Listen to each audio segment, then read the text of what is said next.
आप देख रहे हैं मुल्क का सबसे ज़्यादा देखा जाने वाला न्यूज़ चैनल सच्चाई न्यूज़।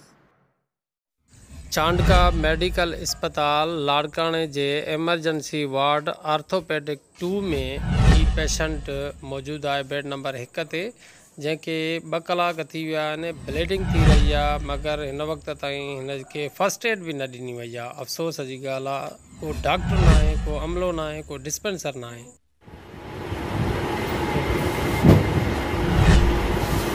हा भाऊ, ॿुधायो तव्हां छा मसइलो आहे, केॾी महिल आया आहियो, किथां आया आहियो?